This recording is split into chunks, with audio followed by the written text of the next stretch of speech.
Welcome back, everyone, to day one of the 2015 World Championship. We're gearing up for our third match, Korea's SK Telecom versus H2K Gaming from the European LCS. Now, for two teams from different regions, this game carries a lot of history. Ryu versus Faker is a matchup that people have been wanting for a long time, including Ryu himself. If you have just Faker nightmares, you wake up in a cold sweat, you're like, Faker's behind me. I know, right? I mean, it's known internationally. There's a joke in Korea that says, Ryu dies every 5 seconds. It means like if someone watches the Faker versus Ryu Z clip every 5 seconds. Out on the floor, I think he's in the bed. Oh, Faker maybe in trouble here. Deathmark tries to clean it up for Ryu. Oh, look at the cleanse, look at the moves. Faker, what was that? 류페이스 굉장히 재밌다고 생각하는데 그래도 역시 H2K 전에서 류페이스를 보려면은 역시 상영이가 나와서 아마 보여주지 않을까 저는 생각하고 있긴 해요. Ryu gets the drop onto Faker right there, gets him down to about a third health, and we see the death mark come down right there from Ryu. The immediate cleanse, look at the shadow swap, so the QSS removes the death mark, and then at this point he gets enough damage with the flash afterwards to chunk him just up. Ryu tries to come in, but there we go. Back to the living shadow again. Goes back with the E. 다들 알다시피 페이커랑 하는 거 지금 제일 기대하고 있어요. 사실 제가 지난번에 좀 류 선수랑 제드 1대1을 하는 영상이 많이 올라와서 그 점으로 인해서 많이 언급이 되고 있는데 멋있는 동영상 하나 만들었잖아요. 페이커랑 할 때. 이번에 또 재밌는 영상 하나 만들었으면 좋겠어요. 사실 과거는 과거일 뿐이고 그때 실력과 지금 실력은 전혀 다르기 때문에 저는 새로운 선수를 상대한다는 마음가짐으로 할 거기 때문에 그때는 제가 졌잖아요, 1대1. 뭐 이번에는 죽이는 쪽으로 동영상 만들고 싶어요. Well, we'll see if Ryu can get the upper hand this time around in the rematch between the two Zeds. Ryu is, of course, taking to the world stage after helping H2K take Europe's second seed through championship point, and has said that he would insta-lock the Zed. Now, whether or not that'll happen this game, we'll have to see. But outside of this grudge match, where should we be placing our eyes for this matchup? I think the first thing that comes to mind is H2K, when like the two players that have had the worst performance throughout the previous split is, of course, Odamne and Lulex. And I feel like these are two players that have taken a lot of inspiration from the SK Telecom like players in their respective roles, because they are very similar, but just worse version of these players. Well, Monty, you can speak to the strengths of SKT, and particularly those two players, Marin in the top lane and Bengi in the jungle, and possibly their matchups against Odwamne and Lulex there. Yeah. I mean, Marin has been an absolute monster. The big question coming in with Marin right here is, in solo queue, he's been playing Darius. In solo queue, he's been playing Fiora. Can he play these kind of champions at the top level? So that's what I'm going to be looking for him. Fortunately for him with Marin, you already know he can play the Lissandra to an insane level, so that's another pick that could be valuable. Bengi came into the final. Sure, he got Elise all 3 games against KT, which definitely helped, but Bengi is a player that I would have given MVP to in that series, just the finals versus KT, because he was much more aggressive than normal. His mechanics were on point. He hit nearly every cocoon, and he just played a fantastic game. So he was also diving a lot more. We saw more aggression from SK Telecom against KT, and coming in against some of these more fast-paced teams, that's going to be really crucial. And Crumbs, you talked about Bengi being, somewhat the forgotten champion of SKT behind Faker, and here he is back on the world stage. What kind of performance are you looking for out of him? The same thing as always, kind of gets he doesn't really appear in the headlines, but he's the one that's been helping everything out. And one of the lanes that I think I want to see him help, we talked about Faker's lane and Marin's lane, the bot lane, and Bang plays a very good Kalista, and H2K is one of the go-to AD carries, is also Kalista. And I think that has to be a contested pick for this matchup right now because of the jungle picks that are so prevalent, that are very skill shot reliant. The Lee Sin, the Elise, the Gragas, all these champions can get outplayed super hard by Kalista. So whoever gets this pick is probably going to take over the bot lane. And with just a little bit of help from the jungle, you can really push a lead from the bot lane and just spread everywhere else. And to put this in perspective, Bang is professionally undefeated on Kalista. He has never lost a Kalista game. It's a very dangerous pick to give SKT. I mean, when we saw it at MSI, it was absolutely ridiculous. It's like something that I would like to add is like both teams' play styles, I would like say consistent. Like H2K is very, very rare that they do something crazy. Like throughout the European split, they rarely do anything crazy. They just play a consistent play style. It is very like by the book. And with that in mind, it's like if a team has a higher level of consistency, I cannot imagine H2K taking this. Right, so Monty, what happens when these two styles, these consistent styles, clash in this matchup? SK Telecom wins.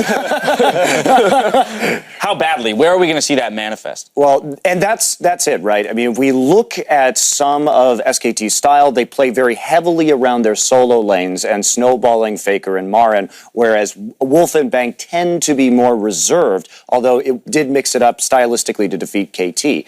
And H2K, what's so concerning about them in this particular matchup is in the 9 summer split games that they were down 1,000 gold at 20 minutes, they only won 1. If they start to lose the early game, and 1,000 gold isn't the end of the world at 20 minutes, right? But it's like if they start to lose, then it becomes a giant problem. And SK Telecom, in perspective, at 20 minutes on average in their game, has nearly a 3,000 gold lead across the entire summer season. So with these two things in mind, it seems pretty likely that we'll know the outcome of this game by 20 minutes. Yeah, 1,000 isn't so much at 20, but also, too, the statistic that SKT has at 10 minutes being 650 gold up. It's much more significant when you're only 10 minutes into the game than doubling the time and making it to 20. And that's right, because they go from 650 at 10 minutes to 2,900 at 29 minutes. They snowball ridiculously during the 10 to 20 minute period in the game. And that's when H2K can really fall on their face, and they can only win 1 game out of 9 when they're down by 1,000, much less 3,000. All right, so finally, Yamato, we're looking at H2K needing to establish an early lead if they have any chance here. Who are the players specifically, and where around the map are they going to create those advantages? I think definitely like it's so hard for me to imagine because I feel like it's just Master versus Padawan in a way. I feel H2K's playstyle is very, very inspired by SKT, and I feel like they're just outmatched in every matchup. But what I would just specifically watch is the bot lane. I think if anything would happen, it's in the bot lane because I think that is where they could get outplayed, SKT then. All right, well, we'll keep our eyes glued to the bot lane. Once again, it's time to poll you guys on who you think are going to win the game. Crumbs, we're starting with you this time around. I could do this one with my eyes closed. SKT, hands down. You could say the name with your eyes closed. That's not impressive, Crumbs. I can write it down. Look, I can do it as well. SKT. Monty, on to you. I mean, is there even really a question? What I'm going to say here, it's obviously going to be SK Telecom. Not only that, I think this game will be over in 25 minutes. All right. Well, hang on, Cloud9 beat AHQ in 24. In 23. Yeah, 23, very impressive. So, yeah. Do I dare to make predictions? Here it SKT, is. of course, yeah. All right, may I remind all three of you gentlemen that you all voted for AHQ last time, and you were all wrong. Just saying. Nothing wrong with being in unison. Didn't think so. I am with you. This one definitely looks a little bit more lopsided. Now let's send it over to our casters for the play-by-play. On the way, though, Easyhoon tells us SKT's secret to substitution success. 왜 저희 팀이 식스맨 체제만 저희 팀이 유일하게 성공적으로 안착했냐고 생각하냐면요. 그래서 굉장히 여러 가지 이유가 있다고 저는 생각하는데 결국 제가 잘해서 그런 거 아닐까요? All of that anticipation.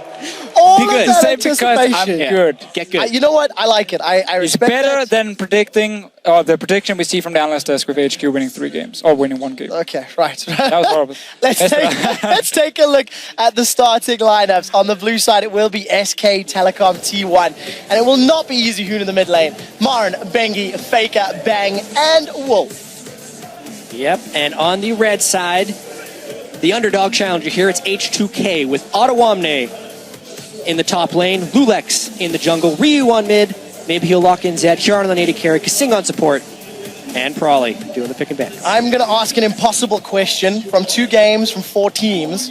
What are we expecting in picks and bans? Let's exclude the Lulu, the Gangplank. Well, I think those picks could play a factor here because H2K is on the purple side, so of course they get the 2 picks. if they're going to look to try and snowball, let's say the bottom lane, they got to make sure they can secure one of the very, very top picks. Could be Kalista, but I wouldn't be surprised to see Tristana coming in for them. So maybe they want to leave one of these OPs open to give it to SKT and then try and see if they can get like a Elise pick to take that away from Bengi, potentially a Braum, and then get that Tristana later on.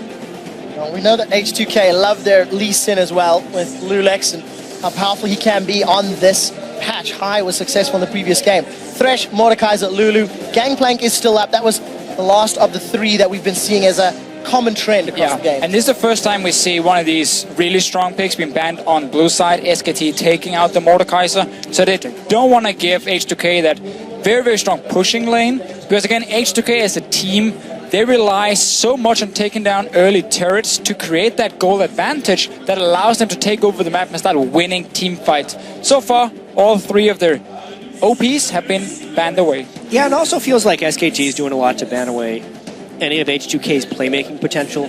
Kasing, tremendous Thresh. Lulex, best champion is Lee Sin. It's comfort picks they're hitting. I think they're just also banning to stay safe. Kasing is 10-2 on Thresh in his 12 games in summer, so it is a fantastic record. For H2K, they've gone for more of the power pick strategies.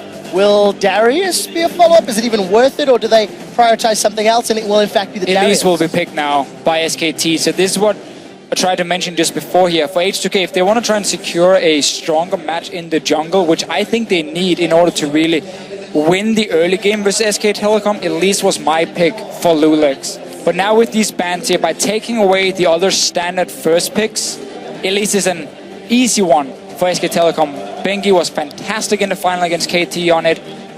And this puts Lulex in a situation where normally in Europe he would go for the Gragas or the Rek'Sai, but none of them really wants to challenge the Elise that much in the early game. So give Bengi some ability to move around quite well. As well, H2K banned kind of the three target champions that we expect to be most banned. Although Mordekaiser is the one to be banned in all three games. Maybe they play it safe here since they banned away most of the OPs. Yeah, I think H2K, on the other hand, for their composition now, is going to say, you know what, we need something safe, something standard for us. Gnar, we have seen multiple times from Odo Omni in the top lane. And the reason Odo Omni can pick the Gnar here is he wants a lane where he can push it with a range advantage. Because then what they will do with the Gragas is they're going to have Odo Omni pushed in his wave 1v1. And then Gragas is just going to move up and you're just going to 2v1 dive. We might even see Shin support for Kasing to just make that even stronger. And then you can try and shut down the top lane now. You have a range matchup, most likely into a melee, if it's going to be like Fiora coming in, which is what he's also trying to prevent with his Gnar. There's just so little damage if they go for that Shen support route, and Odoamne doesn't manage to get a split push type of damage build. If Bang locks in this Tristana, again, it is another steal away from H2K. They're being pushed to their sort of tier 2, tier 3 picks, despite the fact that Lulex has played a large amount of Gragas. H2K is giving away too much in this one. Tristana, to me, again, was one of the key picks to get that early tower push going. It does also deny a bit of the Kalista pick that could potentially have happened from Yanin. Fiora beats the Gnar in the early stages of this top lane, but then later on, once Gnar has some armor, it becomes a little bit more difficult for Fiora, and Gnar can start pushing her in. And then we can see the dives happening. And Rio, come on, just do it. Just do it. You have a physical top laner, though. I mean, it's not going to happen. It's not going to happen. Should just blind pick Zed against Faker to officiate. Just do it. He's going to last pick his mid laner, unless he wants the blind guess, like one of the safe blind picks in mid lane, who has a lot of good matchups. Let's look at what else H2K can do. They need some more damage. They've got a decent enough front line. They have some engage, some disengage.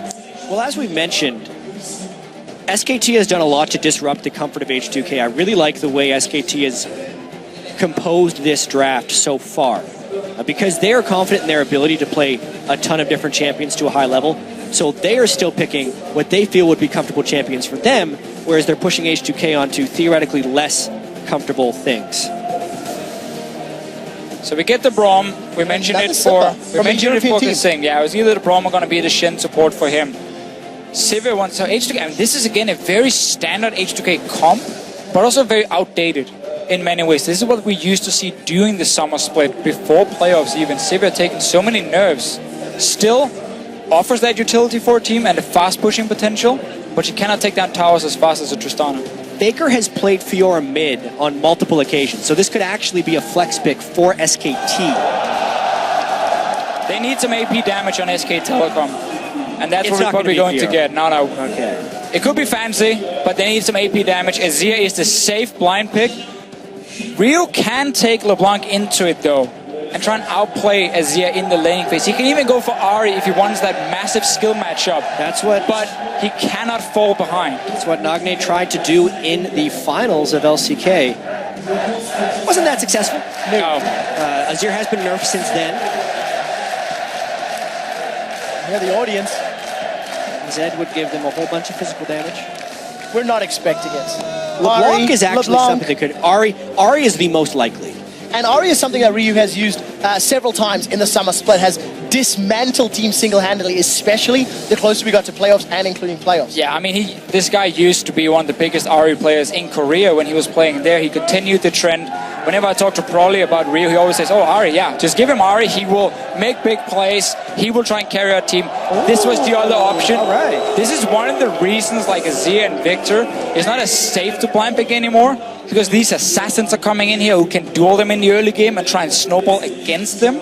But H2K is running a composition that really, to me, screams, get that lead in the mid game or you are going to fall really far behind. And versus Azir and Tristana, your towers are going to die so quickly, and the late game team fights are going to be so difficult for you to play. And truthfully, that's really H2K's strongest way to pick up a win here.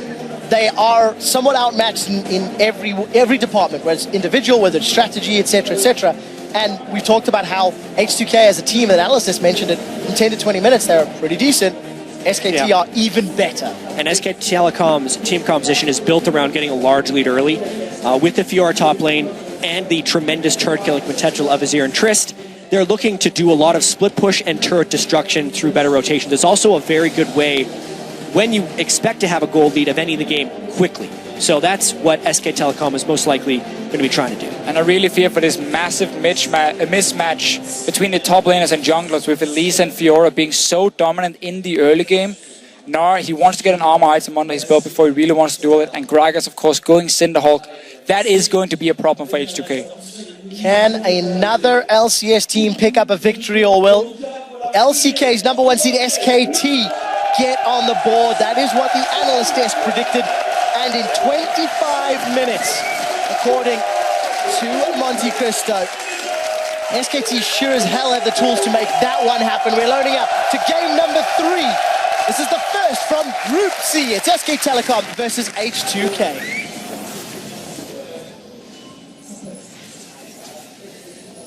So, standard lanes or lane swap. We've mentioned how Fiora can beat Gnar early. H2K have done a lot of lane swaps in Europe and usually favor tower diving when looking to push the tower. Right, and specifically lane swaps in the LCK often result in the top laner getting the majority of the farm.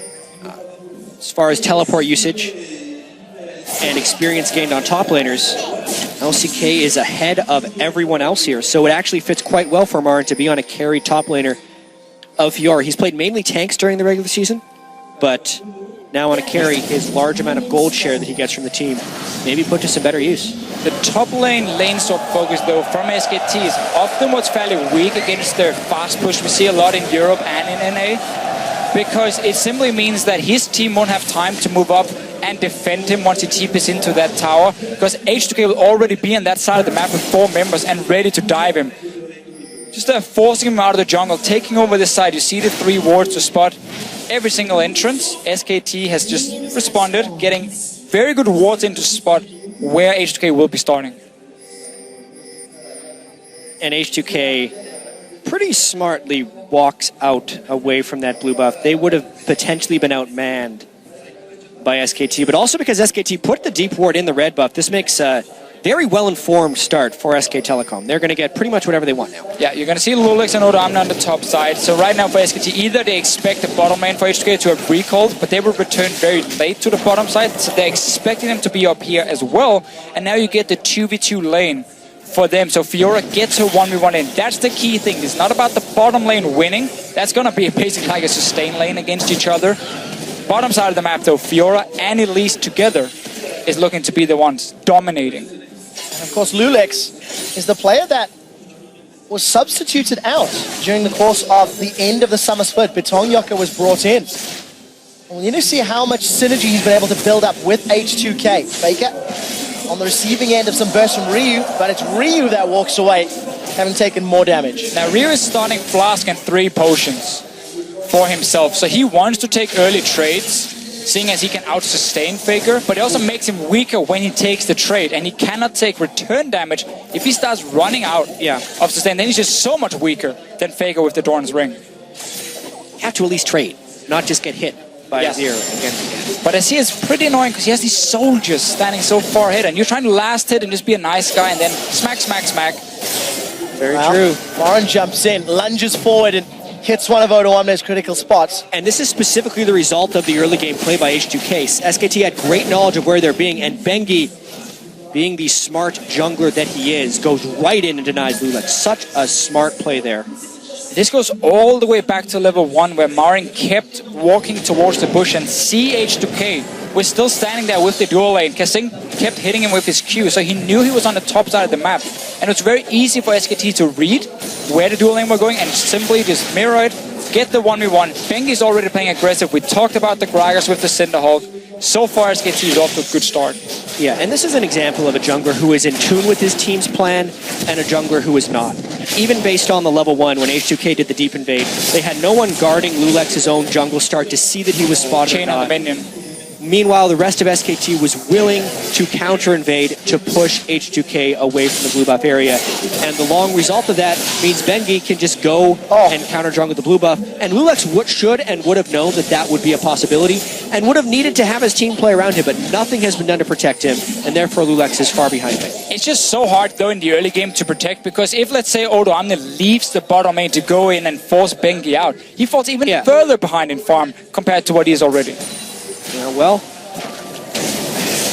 Bengi is one step ahead again. Ryu may be in trouble. The chains connect onto Faker. There is the Mimic. Ryu's going to be chomped down by Bengi. Takes a turret shot, in fact. Ryu not going to be able to reply, and Lulex too late to the party to make anything happen. Still some charges left on the Flask and 1 potion for Ryu or Biscuit. We'll grab it so far, with all these early trades, he has managed to force Faker back and use the sustain in his advantage. Top lane, a bit as expected.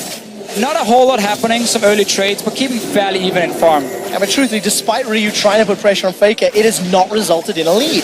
They are even on CS. Faker's got that second Doran's and Amp Tome as he's returning to lane. Ryu now backing. And it's even CS across the board. Look at the bottom half of the map. Bengi is about to come jump in on Odoamne. Those vitals are exposed. Marin's going to lunge forward, pop the vital, flash away. One more attack is all that's needed. Marin goes in and flashes out for first blood. First time Odoamne gets a chance to push their way back because it was so close to his tower. Bengi is already there, and Lulex is on the opposite side of the map. So Odoamne, I know it's such a tricky situation for a top laner, but you just got to leave the farm right there. You got to go back, get a ward for yourself, because you know this can happen. Based on the position of the lane, his ward would not keep him safe. He had the ward in what I like to call the too late brush, because by the time you see someone in it, it's already too late, and he was pushed up in the wave. Yeah, you got to get that extra side. Yeah, it did burn 2 flashes from SKT, so if there was a return gank of some kind by Lulex, and they didn't have a 2-on-2, they would be able to turn it around. So at least it wasn't a total loss. A small timing window if H2K can take advantage, but at only 6 minutes is a 700 gold lead for SKT. Small CS advantage, and obviously that first blood gold, but take a look top. Bang and Wolf are now being pushed in by Hyanet and Kasing. But it's been a very standard start for SK Telecom. They are a team who put a lot of focus on Marin in the early game with Bengi. They value getting these early fights between the solo laners and the junglers so much. It's so rarely about Bang and Wolf winning the early game. So just getting to play the style with these picks is perfect for them. And that's where it becomes even more difficult for H2K. Everyone agrees they are a weaker team, and you also get to play the playstyle SKT likes to use. So you didn't even push them off and force early aggression or anything. It's just a standard SKT game so far.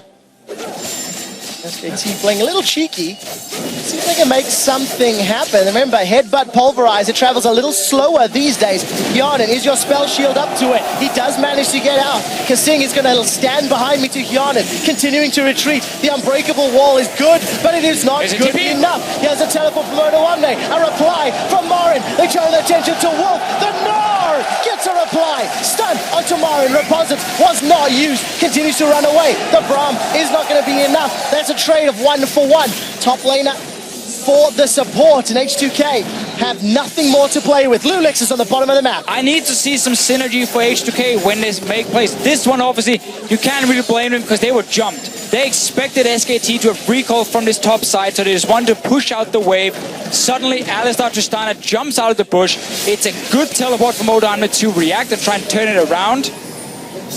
But once again, though, it's SKT making the aggressive plays. Honestly, though, both teleports being used, one jungler being there, and essentially a 4v3 going as a 1-for-1 is a disaster gank for SKT, and it gives H2K the potential to aggress. Wolf died, and Kasing is level 6, so Bang is actually in a bit of trouble. Wow, Glacial Fissure for that one. And all Bang needed to do was rocket jump away. And he had both summoners. A little bit optimistic. That's a good word for him. So, 2-1 in favor of SKT. The gold lead has shrunk.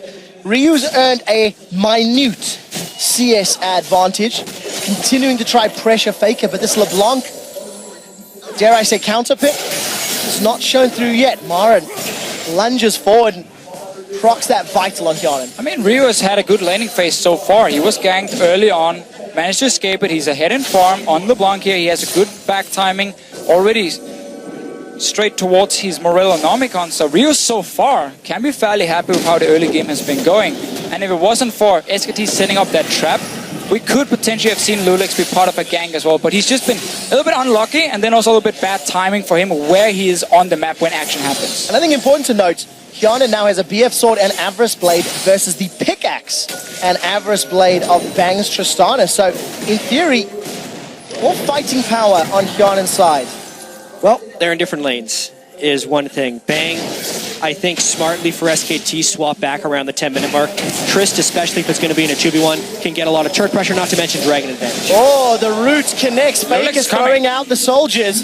Lulex does have access to that satchel, barrel rather. They're not going to get it down. So if you notice the positioning here for Faker doing this trade, he's always moving down towards the bottom side of the map. Because we had to swap around, and H2K sent Kasing and Hyonin to the top side of the map, they completely lost control around Dragon. So Faker knows there's backup and there's zero vision for H2K, meaning Lulex cannot flash forward and take an aggressive one. Hyonin, on the other hand, he makes really good bait. The grand challenge comes out, but here comes Lulex. The body slam does connect. Beautiful play. Goes down, and the three-man dive gets the kill. That's what we like to see, and this is why the Gragas comes in for him. They're going at Faker! It's not over yet. Ryu does manage to get away. That was risky and close, but he didn't throw down the ignite, and Ryu forced a flash. This game stepped up in pace real quick in the last 2 minutes right there. SKT did the swap down to get Dragon control, whereas H2K didn't care about the Dragon and instead went for a kill. It could have been a dive that SKT planned on Odoamne. They did not go for it. They instead used their 3 team members to go for the Dragon. And H2K does actually come out of this with a gold lead at 10 minutes. Who would have thought that? I like this Sivir pick because it means Hyonin can just keep pushing in the wave whenever there's a chance, and then H2K get to play their style with the dives from Lulex. He comes up, finally we see some coordination for them. I mean, it's harsh to blame him for what happened before, but this was the right move. And I like it. And it's a very European style that you trade top tower for Dragon. We normally don't care about those flying ones. We just want the gold from the towers instead. And that's how the European teams start snowballing. I do have to say, sorry, quick shot. Much was made about SKT's gold leads at 10 and 20 minutes in the pregame. As far as teams at Worlds, H2K actually averages a 770 gold lead at 10 minutes, which is more than SKT. Obviously, there's a difference because it's about the competition you play against, and H2K was in Europe, whereas SKT was in Korea. But this is not all too different than the way H2K normally plays. Oh. Well, that ranged minion saved Hyonin's life from the cocoon, and finish off that point, that 10-minute What you're gold trying to lead. say, Trevor, is it cost him mana, because he would obviously have spell shield with that one. With that gold lead, H2K need to do more. Because I feel SKT's headroom with a 700 gold deficit is significantly more impressive in my mind. Absolutely. So let's see what they can do. Ryu continuing to try and make a play. 10 CS advantage. He's not going to find those ethereal chains this time. Lulex and the rest of H2K have actually been able to get a lot of deep wards into the territory of SKT. Both jungle sides are deep warded, and they're clearing away the defensive wards. Was about to. Is he going back for it? Not this time. Almost cleared away the defensive wards of was too high. SKT. So map pressure is actually pretty strong for H2K right now, which could potentially set up a play. And now he's like getting to the point where Odamne can just keep pushing that top lane. He's going towards the Black Cleaver first on the Gnar. So as long as he can keep Fiora in place, the rest of H2K can look to make plays. Ryu is constantly jumping Faker over and over, but he needs to be careful now. Bengi's coming as well. Gonna be in trouble. Does get that passive pop, the mirror image, and is forced to peel away. No flash on Ryu, keep that in mind, versus the flash barrier of, just flash of Faker. Ryu needed Lulex here about 20 seconds ago because this turret is going to take a hurt right here.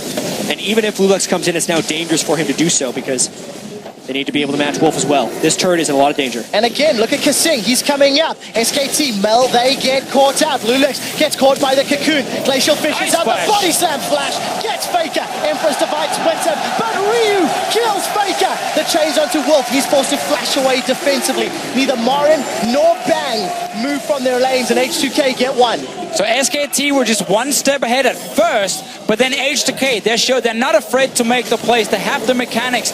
Instant engage onto Faker, get the kill, and they return the damage now onto the mid tower. Wolf and Bengi trying their best to defend it. Well, Wolf gets a multi-man knockup, but H2K are unbothered by that tower stance. Actually, a really great cocoon there by Bengi to stop Yarnan from auto-attacking that turret. That gives enough time for Marin to come and defend that turret right here and could end up saving SKT from a turret deficit. Yeah, but now H2K are in trouble. Marin has a grand challenge and he's going to throw it down. It goes down onto, I believe, Kasing. Now he's forced to back away. The Winter's Bite comes out and a little bit of sloppy play here from both sides. This Braum pick here can be super important for H2K because whenever SKT try and move forward, let's look at what can engage a team fight if you're SK Telecom. Bengi landing his snare or Wolf jumping in, knocking up targets. It's very easy for Kasing to position himself in the front, block the cocoon coming in from Bengi, or at least tag whoever's moving forward. If Marin comes in, tag him once, proc that stun very quickly. The way you beat Fiora in team fights is by having CC. She's going to be a fairly squishy target, especially now we come to the mid game. H2K with some good focus fire can take her down very effectively, and a lot of it starts with Kasing. You can only riposte one spell. There is a Glacial Fissure, an Explosive Cast, there are Ethereal Chains. There's a lot of tools for H2K to get rid of Fiora in that fight. My question is, if SKT starts split pushing with her, who does H2K send to deal with that? Because at the moment, I don't see anybody. It's incredibly important that Ottawamne get his farm up. He needs to be able to complete Ninja Tabi, get his Black Cleaver down, and be a dueling threat to Fiora. It's unlikely that he gets to the point where he can actually beat Fiora, but if he can neutralize the Fiora, that's really all that's necessary. I think more so in this game, while SKT will do a lot of split pushing as they always do, it's all about split pushing to unlock objective and most specifically dragon control. This game is all about the dragons for SKT. It's their one lone advantage at this point, the fact that they have the first dragon, and I expect them to group heavily for the second one coming up in a minute. Spotting Bengi on the bottom side. Both teams already moving in. There's a little bit of damage being traded. No TP for Ottawamne at the moment.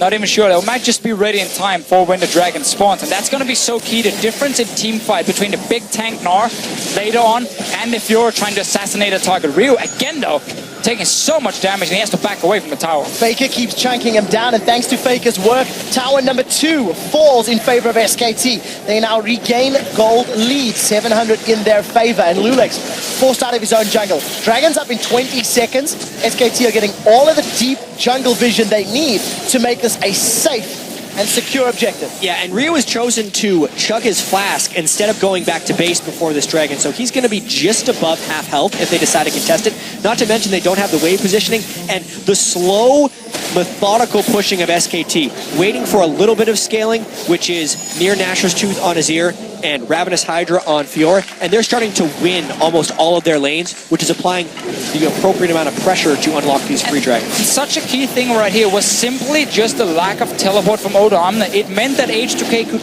never engage in a fight because then Fiora joins in and it's a 5 versus 4 for SKT. So suddenly, all the pressure on the map, it's gone. SKT can invade in with Bengi and the rest of the guys, deep warded, force H2K back, take tower, take dragon. Teleport is such an important summoner spell in these a little bit slower games between two teams who kind of think the same. I call this a slower game that's been action enough. But basically, if you mistime your teleport even once, you might end up losing multiple objectives just from that one summoner spell being down. So, H2K, they did lose that dragon. They are able to secure themselves a blue buff minion wave, pushing towards that heavily damaged outer turret, but there's no Hyanin, so no real threat for that to go down yet, especially now Faker's returned with that Nash's Tooth and Blasting Wand in his inventory. 300 gold is all that separates these teams, and they seem content to just keep farming all 3 lanes with the respective carries. Yeah, and with that farming, the scaling of the Azir is favored, so I think SKT is generally okay with this, as well as the dragons continually ticking up. They have zone control with the Azir. Obviously, they would like to be able to end this game soon, but with some of the missteps that they had early game, this minimal gold lead requires a slower pace for SKT. They don't want to take risks, and they're going to try and play off their one advantage. Step 1 for SKT is always going to be push up the mid lane first, because then you open up 2 ways to walk into the enemy jungle on both sides of the map. And that means you can so quickly move from the mid lane with Faker, with Wolf, who's sitting with him as the backup, to the side lanes. If someone is there defending a tower, you dive them. Otherwise, you just slowly push down the tower. Marin is doing on the top side. The problem here for H2K, again, they're just not necessarily on the same page. No one yet to defend this top tower. Odoamne is left in the bottom lane. He's now fighting Bang. Bang's going to jump in, get stunned up by the Gnar. We'll have the support of Wolf in a moment or two. So H2K lose that tower.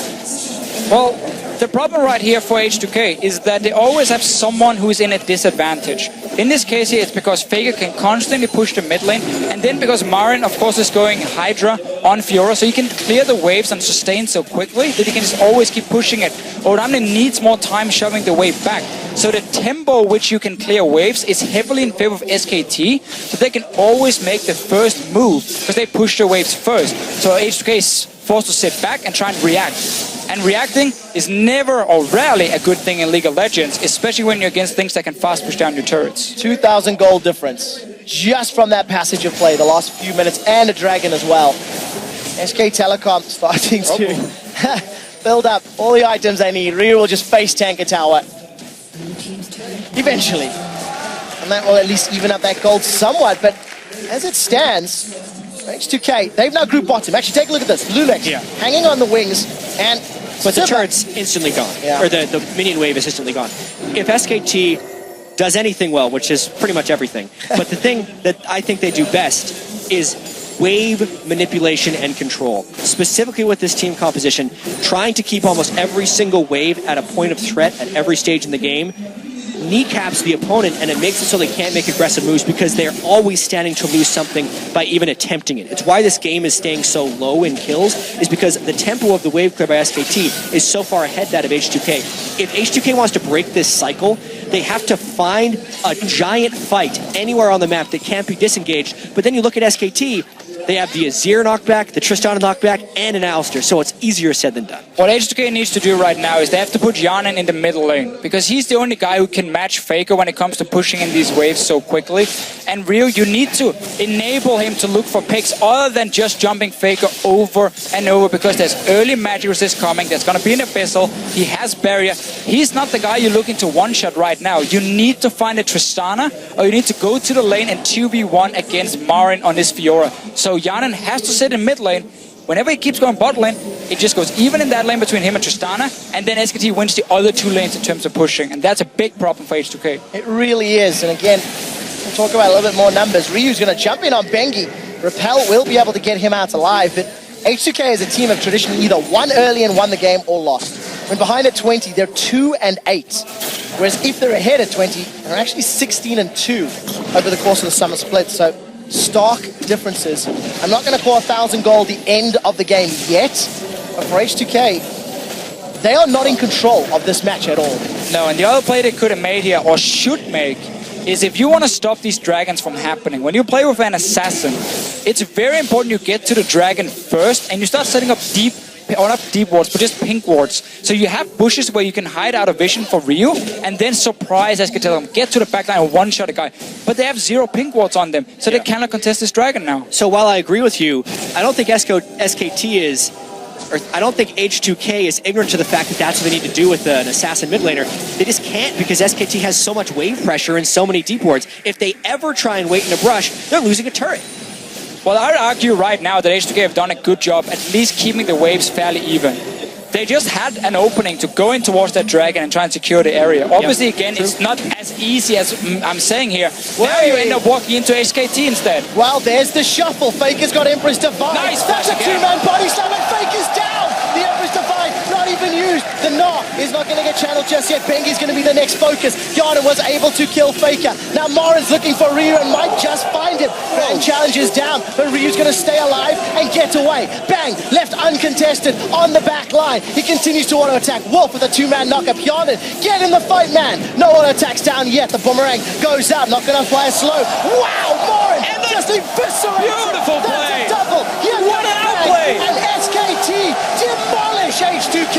He completely baited SKT, right? H2K, sorry, right there. He jumps in, and when Ryu thinks I can one-shot this guy, he blocks the damage. Holy crap, Marin. Faker gets caught out at the start of that fight. And because H2K had been pushed in for so long, they pile in.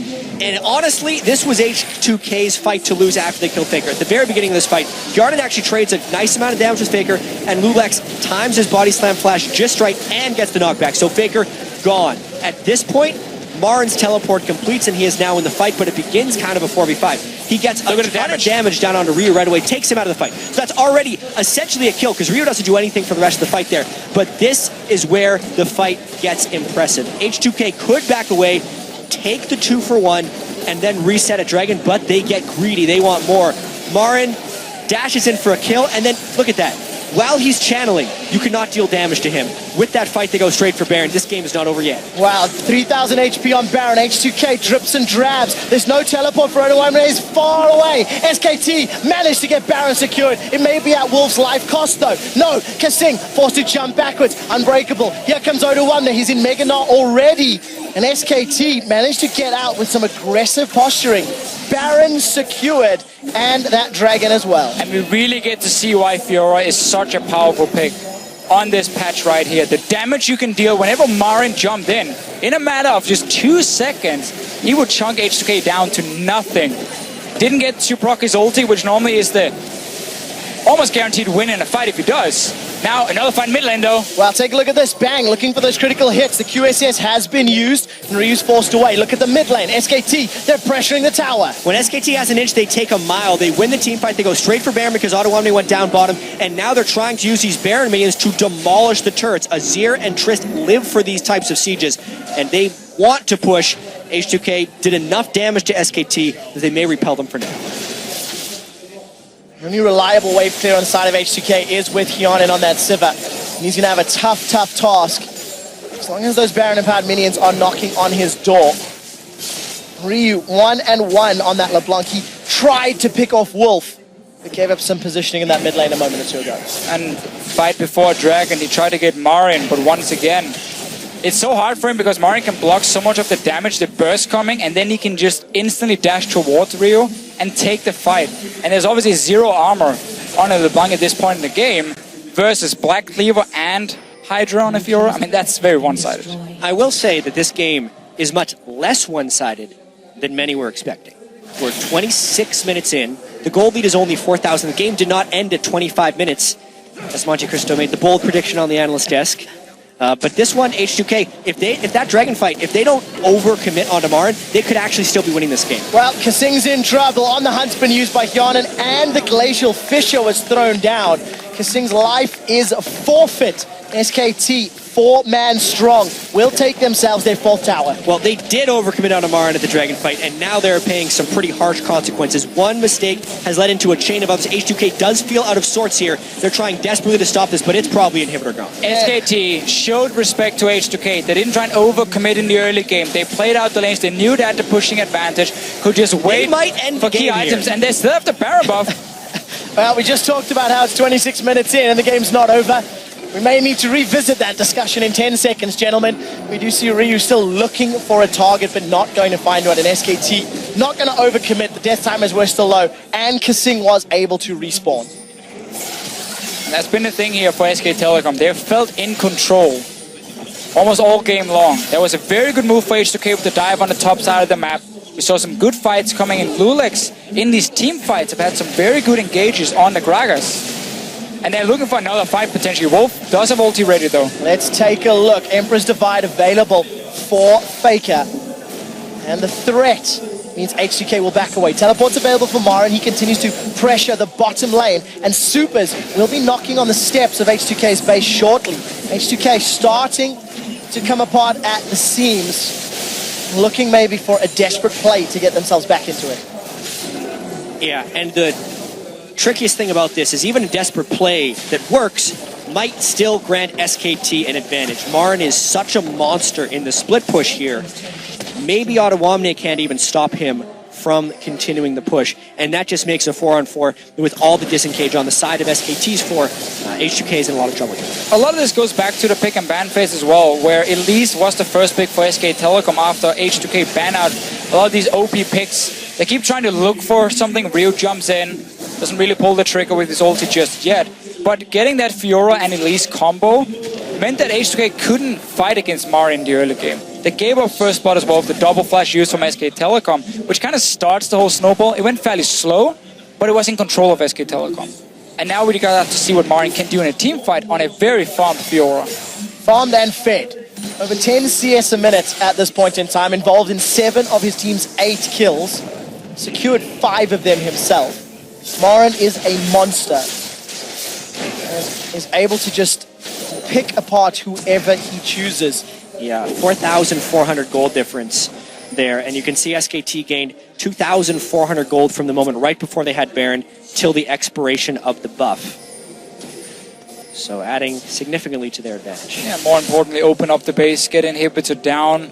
You have 3 dragons to 0, so you have multiple ways you can now play it out if you are SK Telecom. There's barely anything wrong you can do other than start splitting up and allowing Ryu to get maybe a one-shot if Faker randomly walks into him. But as a team, SK Telecom should never make that mistake.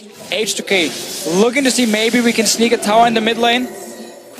Too late Not this though. time. H2K are just being outplayed across the map here. SKT continually finding advantages. And while the 4-man SKT pushes down the bottom, again, Marin is on a side lane. He's looking to secure that top lane in a turret. Ottawamne is going to go mega. And SKT pay it the proper respect, backing away. His will be quick enough. Glacial Fissure not there. Look at Ryu on the left-hand side of the screen. It's just not going to be enough. And that Sivir ultimate down. Still no response from Marin on the other side of the wave. SKT is going to get some big advantage out of this. Another tower's going to fall shortly. Marin is going to chunk that one away. He's got GA available. We're actually going to cut over. Ultimate thrown onto Ottawamne. But Marin's going to back out, and it's just, there's too many balls for H2K to juggle, and they cannot. Wow!